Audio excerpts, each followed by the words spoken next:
Good morning, students. Today we'll start 8th class History chapter number 1, How, When and Where. कैसे, कब और कहाँ.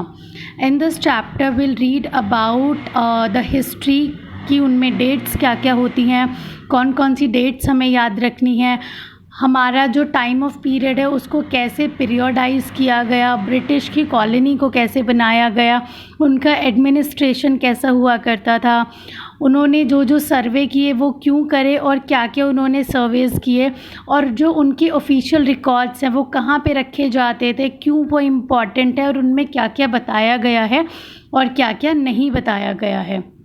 अगर हम बात करते हैं फर्स्ट टॉपिक की, so which is how important are dates, कि इम्पॉर्टेंट क्यों है हमारे लिए डेट्स को.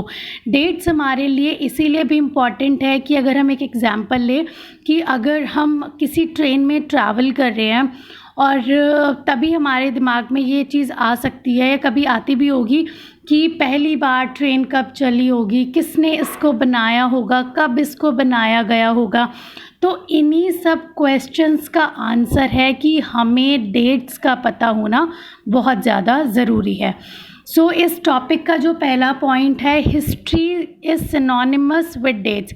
हिस्ट्री का दूसरा नाम ही डेट्स है. मीन्स कि अगर हम बात करते हैं हिस्ट्री की तो हिस्ट्री डेट्स के ऊपर डिपेंड करती है. सेकेंड पॉइंट है इसका, we compare the past with present. हम डेट्स अगर हमारे पास होंगी तो हम अपने पास्ट को प्रेजेंट के साथ में कंपेयर कर सकते हैं. We continue to associate history with a string of dates. हम अपनी हिस्ट्री को डेट्स के साथ में एसोसिएट कर सकते हैं.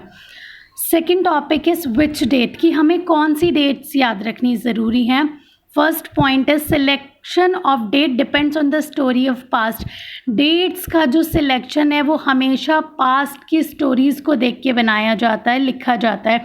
ज़रूरी नहीं है कि पास्ट में जितने भी इंसिडेंट या इवेंट्स हुए हैं वो सारे ही इम्पॉर्टेंट हो, लेकिन कुछ ऐसे मेजर इवेंट्स होते हैं जो आपके इम्पॉर्टेंट है, जैसे कि आपका बैटल ऑफ पानीपत, उसका डेट आपको पता होगा.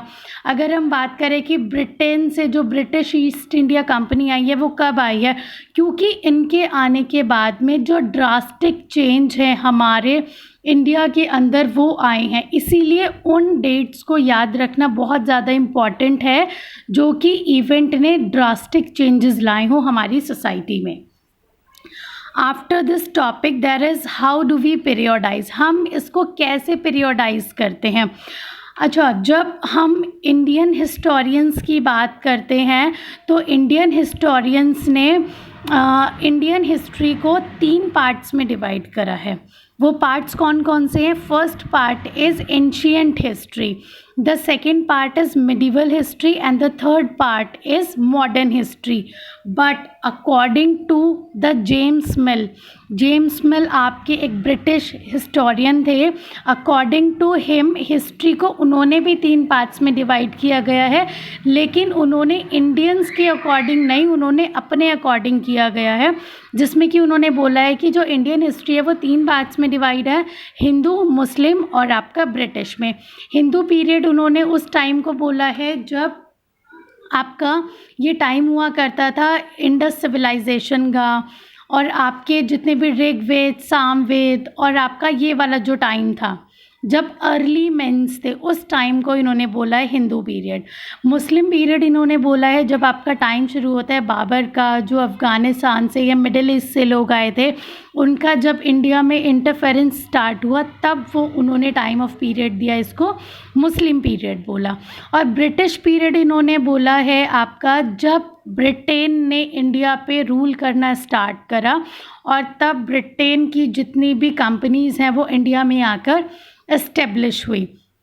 Second point is British rule represented all the forces of progress and civilisation.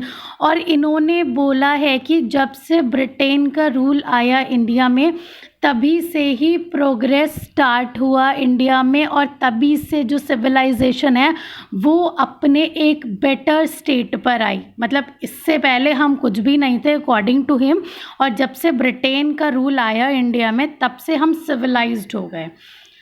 Next topic is what is colonial, कि कॉलोनियल है क्या।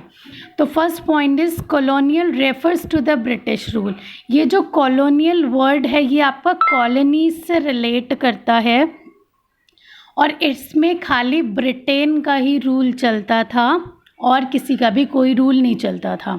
Second is British rule brought about changes in values and taste, customs and practice. Means कि जो British का जो rule है वो आपका बहुत सारे चेंजेस लेकर आए, जिनमें कि हमारे उन्होंने वैल्यूज़ को भी चेंज करा, हमारे टेस्ट को चेंज करा। टेस्ट को चेंज करने से यहाँ पे मतलब है कि हमारे ओढ़ने पहनने के तरीके, खाने पीने के तरीके और बहुत सारी चीज़ें बाहर से आई। उसके बाद में हमारे कस्टम्स चेंज हुए और हमारी प्रैक्टिसेस भी चेंज हुई। After this the topic is how do we know administration. हम एडमिनिस्ट्रेशन को कैसे जान सकते हैं। सो ये सारी की सारी अभी बात हो रही है ब्रिटिश एडमिनिस्ट्रेशन को लेकर।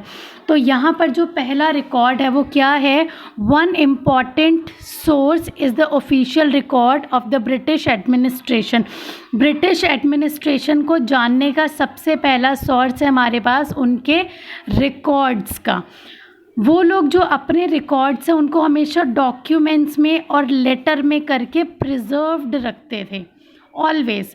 उनका मानना ये था कि everything should be preserved as an documents और हमेशा उसको एक राइटिंग के रूप में, एक लिखित रूप में होना बहुत ज़्यादा ज़रूरी है।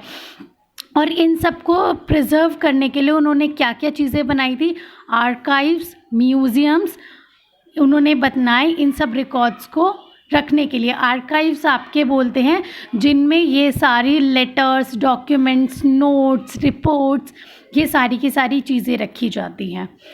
After this survey become important. इन्होंने सर्वे करना स्टार्ट करा अबाउट द एरियाज़। और ये सर्वे इन्होंने क्यों करना स्टार्ट करा, वो इसीलिए कि ये सिर्फ ये देखना चाहते थे कि किस सर्वे के अकॉर्डिंग कि किस एरिया पे हम अपना डोमिनेंस कर सकते हैं, हम अपना अधिकार जमा सकते हैं। तो इन्होंने ये सर्वे किन किन वेज पे किया, बॉटनिकल वे पे, जूलॉजिकल वे पे, आर्कियोलॉजिकल वे पे, एंथ्रोपोलॉजिकल वे पे, फॉरेस्ट सर्वे पे, और इन सब पे इन्होंने सर्वे करना स्टार्ट करा ताकि वो अपनी कॉलोनियल एडमिनिस्ट्रेशन को एस्टैब्लिश कर सके वहाँ पे। इसीलिए इन्होंने अपना सर्वे किया। After this what do official record not tell. अच्छा, जो चीज़ें हमारे पास लिख कर आ गई या डॉक्यूमेंट्स के तौर पर आ गई, हम हमेशा उनको ही सच मानते हैं, बट ऐसा बिल्कुल भी नहीं है। कुछ चीज़ें ऐसी हैं जो हमें नहीं बताई जाती। अगर एक कॉइन को भी ट्विस्ट करते हैं तो आपको सिर्फ कॉइन का एक ही पार्ट दिखता है, ईदर आपको हेड दिखेगा या टेल दिखेगा, लेकिन आपको सेकंड वाला पार्ट कभी भी नज़र नहीं आता।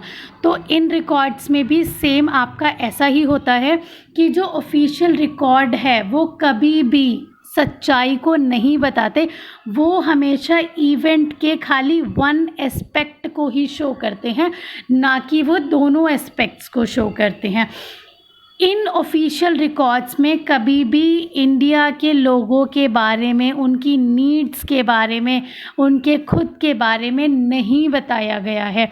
ऑलवेज़ उनको ब्रिटेन ने जो भी अपनी तरफ से अच्छा चाहा, या जैसे हमने 6th-7th में पढ़ा था कि जब हमारे जो किंग्स के पास में उनके हिस्टोरियंस हुआ करते थे तो उनकी तारीफ़ों में प्रशस्ति लेटर्स लिखा करते थे।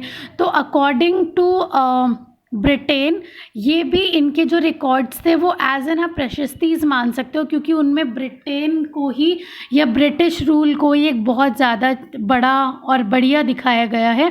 उसमें ना तो इंडिया के लोगों की ज़रूरतों के बारे में, ना उनकी दिक्कतों के बारे में, किसी के बारे में भी कोई नहीं बताया गया है। सिर्फ एक अच्छा बढ़िया एस्पेक्ट ही आपको शो किया गया है। So in this chapter that is the only thing we are just learning, and after this chapter we'll see you in the next video. Thank you. Have a nice day. Bye bye.